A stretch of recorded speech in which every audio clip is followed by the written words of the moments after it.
આપણી સંકલ્પ ન્યૂઝ ચેનલને સબસ્ક્રાઇબ અને લાઇક કરો, બેલ આઇકન દબાવો જેથી આવનાર ન્યૂઝ અપડેટ્સની નોટિફિકેશન આપના મોબાઈલ પર સૌથી પહેલા પહોંચે. Like, subscribe and share the video. નમસ્કાર દર્શક મિત્રો, હું છું પૂજા ટંડેલ. સંકલ્પ ન્યૂઝમાં આપનું સ્વાગત છે. સમાચારની શરૂઆત કરતા પહેલા એક નજર આજના મુખ્ય સમાચાર પર. ઉમરગામમાં દરિયા કિનારે આવેલા 8 થી 10 ગામો સાથે વલસાડ સુધીના દરિયાકાંઠાના ગામોમાં દરિયાઈ ધોવાણ. 5 જૂન વિશ્વ પર્યાવરણ દિવસ જ નહીં, આખા વર્ષ દરમિયાન લોકો જાગૃત બને તે જરૂરી. શિક્ષિત સમાજમાં અભણતાનું ઉદાહરણ એટલે દરિયા કિનારે પથરાયેલો પ્લાસ્ટિકનો કચરો. 5 જૂન આજે વિશ્વ પર્યાવરણ દિવસ મનાવવા વિશ્વના દેશોએ ચિંતા કરતા નક્કી કર્યું હતું, પરંતુ એક દિવસ વિશ્વ પર્યાવરણ દિનની ઉજવણી નહીં, આખા વર્ષ દરમિયાન ઉજવણી કરવા સંસ્થાઓને સરકાર દ્વારા અપીલ કરવામાં આવે છે. ગુજરાતનો હજારો કિલોમીટર લાંબો દરિયા કિનારો દરિયાઈ ધોવાણ સાથે જોવા મળી રહ્યો છે. ઉમરગામ તાલુકાના દરિયા કિનારે આવેલા 8 થી 10 ગામો સાથે વલસાડ સુધીના દરિયાકાંઠાના ગામોને દરિયો ગળી જવા આતુર બન્યો છે. દર વર્ષે 4 થી 5 મીટર દરિયો આગળ આવી રહ્યો છે. ગ્લોબલ વોર્મિંગની ચેતવણી લોકો નજરઅંદાજ કરી રહ્યા છે. સામાજિક સંસ્થાઓ, ગ્રામ પંચાયત અને સરકાર દરિયા કિનારા સ્વચ્છ પ્લાસ્ટિક મુક્ત રાખવા પ્રયત્ન કરે છે, પરંતુ પર્યટકો અને સ્થાનિક લોકો ગમે ત્યાં કચરો ફેંકી જતા દરિયાને નુકસાન પહોંચાડે છે. શિક્ષિત સમાજમાં અભણતાના ઉદાહરણ એટલે દરિયા કિનારે પથરાયેલો પ્લાસ્ટિકનો કચરો અને મોજ મજા બાદ જાહેરમાં કરવામાં આવતી ગંદકી છે. સૌને ખૂબ ખૂબ અભિનંદન. હું આજે નારગોલના દરિયા કિનારા ઉપર બીચ ઉપર છું. ખૂબ જ સુંદર બીચ છે. પણ મી એન્ડ મી ગ્રુપ નારગોલમાં પર્યાવરણ બચાવવા માટે ખૂબ જ મહેનત કરે છે અને ખૂબ જ સારું કાર્ય કરે છે. એમાં આપણે સૌ નાગરિકોએ પર્યાવરણ બચાવવા અને પ્લાસ્ટિક મુક્ત પૃથ્વીને બચાવવા માટે આપણે પણ એમાં સહયોગ આપવો જોઈએ. ગ્રામ પંચાયત સાથે મળી અને મી એન્ડ મી ગ્રુપ ખૂબ જ સરસ સુંદર કાર્ય કરે છે. પણ નાગરિક તરીકે આપણા સૌની ફરજ બને છે કે કચરો એ વચ્ચે ના નાખીએ ગમે ત્યાં, અને એને આપણે પૃથ્વીને પ્લાસ્ટિક મુક્ત બનાવીએ અને ઝાડો આપણે પર્યાવરણને ખૂબ જ સુંદર રાખીએ. આપણા પહેલાં તો હું એ કહીશ કે આપણે નારગોલ ગ્રામ પંચાયતનો આપણે ખૂબ ખૂબ આભાર, મી એન્ડ મી ગ્રુપ સાથે, સ્વીટીબેન સાથે આપણે ખૂબ ખૂબ આભાર માનીએ છીએ, કારણ કે પ્લાસ્ટિક મુક્ત બનાવવા માટે એ લોકોને અથાગ મહેનતનું પરિણામ છે કે અહીંનો નારગોલનો બીચ દરિયો છે એની આસપાસનું વાતાવરણ સ્વચ્છ રાખે. તો આપણે એને માટે ગ્રામ panchayat, me and me group અને એનો આભાર માનીએ છીએ. પરંતુ આપણા નાગરિક તરીકેની ફરજમાં આપણે અદા કરીએ કે આપણે આ ગ્રુપ આપણે પ્લાસ્ટિક મુક્ત, કારણ કે જે પ્લાસ્ટિક 30 વર્ષ સુધી જમીનમાંથી મુક્ત થતું નથી, એવા પ્લાસ્ટિકના કચરાને આપણે બની શકે તો ડસ્ટબિનમાં નાખીએ અને એના માટે એ લોકોને આપણે એટલી હદ સુધી આપણે મદદ કરી શકીએ કે જે પ્લાસ્ટિક ડસ્ટબિનમાં કચરો નાખીએ તો આપણા માટે ખૂબ ખૂબ. પારડી પાલિકા દ્વારા દિશો સ્કૂલ ખાતે રિડ્યુસ પ્લાસ્ટિક વિષય ઉપર ચિત્ર અને નિબંધ સ્પર્ધા યોજાઈ. વિજેતાઓને પ્રમાણપત્ર આપી સન્માનિત કરી ભાગ લેનાર દરેક વિદ્યાર્થીઓને કાપડની થેલી અને છોડ આપ્યા. પારડી નગરપાલિકા દ્વારા સ્વચ્છ ભારત મિશન અંતર્ગત 25 મે થી 5 જૂન સુધી દરમિયાન world environment day 2025 ending plastic pollution globally પખવાડિયા ઝુંબેશ અંતર્ગત ડીસીઓ સ્કૂલ ખાતે રિડ્યુસ પ્લાસ્ટિક વિષય પર ચિત્ર અને નિબંધ સ્પર્ધાનું આયોજન કરવામાં આવ્યું હતું, જેમાં 13 વિદ્યાર્થીઓએ ભાગ લીધો હતો. સ્પર્ધાના વિજેતાઓને પ્રમાણપત્ર આપી સન્માનિત કરવામાં આવ્યા, તેમજ ભાગ લેનાર તમામ વિદ્યાર્થીઓને કાપડની થેલી અને છોડ આપવામાં આવ્યા હતા. આજે વિશ્વ પર્યાવરણ દિન નિમિત્તે લોકોમાં જાગૃતિ આવે અને લોકો પ્લાસ્ટિકનો ઉપયોગ બંધ કરે તે માટે પ્રયાસો કરવામાં આવી રહ્યા છે. લોકો જાગૃત બની પોતે પ્લાસ્ટિકનો ઉપયોગ બંધ કરી બજારમાં જતા કાપડની થેલી લઈને જવા માટે અપીલ કરી હતી.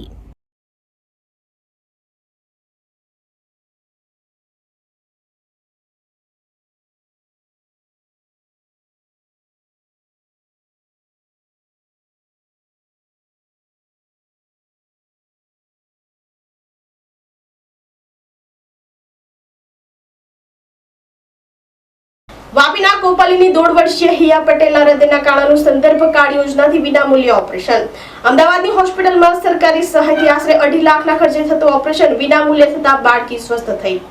વાપી તાલુકા કોપલ્લીના મજૂરી કામ કરી જીવન નિર્વાહ કરતા ગરીબ આદિવાસી પરિવારની 1.5 વર્ષીય હિયા સંજય નાયકાને હૃદયના કાણાની બીમારી કોન્જિનેન્ટલ હાર્ટ ડિસીઝ CHD હોવાથી બાળકીના જીવન સામે મોટું સંકટ ઊભું થયું હતું. પરંતુ આવા સમયે કોપલ્લી પ્રાથમિક આરોગ્ય કેન્દ્ર દ્વારા પરિવારને કેન્દ્ર સરકારની સંદર્ભ કાર્ડ યોજના વિશે યોગ્ય માહિતી પૂરી પાડી તાત્કાલિક સંદર્ભ કાર્ડ બનાવી આપવામાં આવ્યો હતો. સરકારી સહાયથી બાળકીનો અમદાવાદની UN મહેતા હોસ્પિટલમાં આશરે 2 થી 2.5 લાખના ખર્ચે થતું ઓપરેશન વિનામૂલ્યે થયું હતું, જેથી આજે હિયા તંદુરસ્ત અને ખુશહાલ જીવન વ્યતીત કરી રહી છે.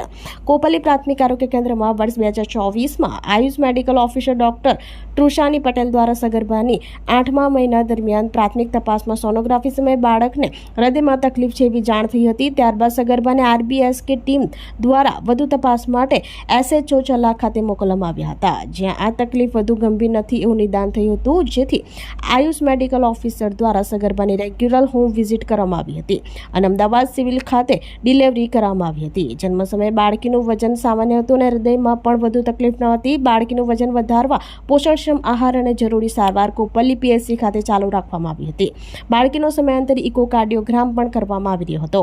હિયાના માતા પિંકી સંજય પટેલે જણાવ્યું હતું કે જન્મના 8મા મહિનામાં અચાનક એક રાત્રે હિયાને શ્વાસ લેવામાં તકલીફ થઈ હતી અને તેને તરત PSCમાં લાવ્યા હતા. ત્યાંથી તપાસ માટે હોસ્પિટલમાં મોકલ્યા હતા, જ્યાં તપાસ કરતા ઓપરેશન કરવું પડશે એમ જણાવ્યું હતું. અમારી પાસે સરકારી યોજનાની માહિતી ન હતી, જેથી PSCના ડોક્ટરે સંદર્ભ કાર્ડ બનાવી આપ્યો હતો. UN મહેતા હોસ્પિટલમાં તરત જ હિયાનું મફતમાં ઓપરેશન થઈ ગયું હતું અને આજે તે સ્વસ્થ તંદુરસ્ત છે. મફત સારવારથી મારી બાળકીનું જીવન બચાવવા બદલ સરકારનો આભાર વ્યક્ત કર્યો હતો. મારું નામ પિંકીબેન સંજયભાઈ પટેલ, કોપલ ઈશ્વરિયા ફળિયામાં રહું છું. મારી બાળકીનું નામ હિયાબેન સંજયભાઈ પટેલ. 8મા મહિના ચાલતો હતો મારો, ત્યારે સોનોગ્રાફીમાં ખબર પડી કે બચ્ચુને આવી તકલીફ છે. કોપલી PSCમાં ચેક કરાવ્યું, ત્યાંથી સંદર્ભ કાર્ડ કાઢી આપ્યો. અમદાવાદ સિવિલ હોસ્પિટલમાં એનો જન્મ થયો. અમદાવાદ સિવિલ હોસ્પિટલમાં એનો જન્મ થયો. પછી UN મહેતામાં એને ચેક કરવા લઈ ગયા હતા, પણ સારું હતું. 8 મહિના થયા પછી એને શ્વાસમાં તકલીફ હતી. અમદાવાદ લઈ ગયા હતા, એની ટ્રીટમેન્ટ ચાલુ કરી. સંદર્ભ કાર્ડથી મારી છોકરીનું મફતમાં ઓપરેશન થયું. હવે મારી દીકરી એકદમ તંદુરસ્ત છે. મફતમાં સારવાર થવાથી હું સરકારનો આભાર માનું છું. મારું નામ ડૉક્ટર તૃષાની દામુભાઈ પટેલ છે. હું PSC આયુષ મેડિકલ ઓફિસર તરીકે PSC કોપલી ખાતે ફરજ બજાવું છું. અમારા એરિયામાં સગર્ભા પિંકીબેન 8મા મહિને જ્યારે સોનોગ્રાફી કરાવીને આવી હતી, તો 9 તારીખે એમનું ચેકઅપ કરતાં એમને સોનોગ્રાફી પરથી અમને ખબર પડી હતી કે એમના બચ્ચોમાં હાર્ટની તકલીફ છે. તો એમને અમે ચેકઅપ માટે SJ ચલા ગાયનેકોલોજીસ્ટ પાસે મોકલવામાં આવ્યું અને ત્યાંથી એમ કહેવામાં આવ્યું કે હાઈ રિસ્ક ANC છે, તો એને અમદાવાદ ખાતે ડિલિવરી કરાવશું તો બચ્ચુને આગળ જતાં આપણે સારી ટ્રીટમેન્ટ આપી શકીએ. આથી અમે પિંકીબેનને ડિલિવરી અમદાવાદ સિવિલ ખાતે કરાવવામાં આવી અને ત્યાર પછી એમનું બચ્ચુનું સારવાર પર UN મહેતા અમદાવાદ હોસ્પિટલ ખાતે કરવામાં આવી હતી અને ડિલિવરી પછી એ સગર્ભાની અમારે 1.5 મહિના સુધી ચેકઅપ ફોલોઅપ કરવામાં આવ્યું હતું અને બચ્ચુનું પણ 1.5 મહિના સુધી રૂટીન એનું ચેકઅપ કરવામાં આવતા બચ્ચું સ્વસ્થ હતું અને ત્યારબાદ દર 6 મહિને બચ્ચુનો ઇકો કરવામાં આવ્યો હતો અને બચ્ચું ત્યારે 6 મહિના પછી સુધી ઇકોમાં પણ એમના બચ્ચુને વાલની તકલીફ હતી, પરંતુ એમને કોઈ પણ જાતની તકલીફ ન જણાતા બચ્ચું નોર્મલી સારવાર લેતું હતું અને 8મા મહિના દરમિયાન અચાનક જ બચ્ચુને શ્વાસમાં તકલીફ થતાં એમને UN મહેતા ખાતે અમારે કાર્ડિયાક હોસ્પિટલમાં રિફર કરવામાં આવ્યું અને ત્યાં બચ્ચુનું ઓપરેશન કરવાનું એમ જાણકારી મળતા બચ્ચુનો સંદર્ભ કાર્ડ ફરીથી અમે બનાવી આપી અને એ સંદર્ભ કાર્ડથી એમનું UN મહેતા કાર્ડિયાક ઇન્સ્ટિટ્યૂટમાં ફ્રીમાં સારવાર થઈ ગઈ અને બચ્ચુનું ઓપરેશન વિનામૂલ્યે થઈ ગયું હતું અને હાલ બચ્ચું સ્વસ્થ છે અને કોઈ પણ જાતની તકલીફ નથી. વલસાડમાં જર્જરિત ઇમારતોના માલિકો ઉપર પાલિકાએ લાલ આખરી નોટિસ ફટકારી. શહેરના 8 એપાર્ટમેન્ટ સહિત 30 જેટલી જર્જરિત ઇમારતો તાત્કાલિક ધોરણે હટાવી લેવા આદેશ. વલસાડ શહેરમાં આવેલ જર્જરિત ઇમારતોના માલિક ઉપર નગરપાલિકાએ લાલ આખરી તાત્કાલિક ધોરણે હટાવવા નોટિસ આપવામાં આવી હતી. વલસાડ શહેરમાં 8 એપાર્ટમેન્ટ સહિત 30 જેટલી જર્જરિત ઇમારતોના માલિકોને નોટિસ આપી તાત્કાલિક ધોરણે સ્વખર્ચે હટાવી લેવા જણાવ્યું હતું. જો જર્જરિત ઇમારત ન હટાવવામાં આવશે તો પાલિકા દ્વારા કાયદેસરની કાર્યવાહી કરવામાં આવશે હોવાના આદેશ કરવામાં આવ્યો હતો. હાલ વરસાદની સિઝન શરૂ થવા જઈ રહી છે, ત્યારે જર્જરિત સ્લેબ તૂટી પડવાની ઘટનાઓ બનતી રહે છે. ત્યારે વલસાડ નગરપાલિકા દ્વારા કોઈ અકસ્માત ન બને તે માટે જર્જરિત મિલકતો સત્વરે ખાલી કરવા નોટિસ આપવામાં આવી હતી.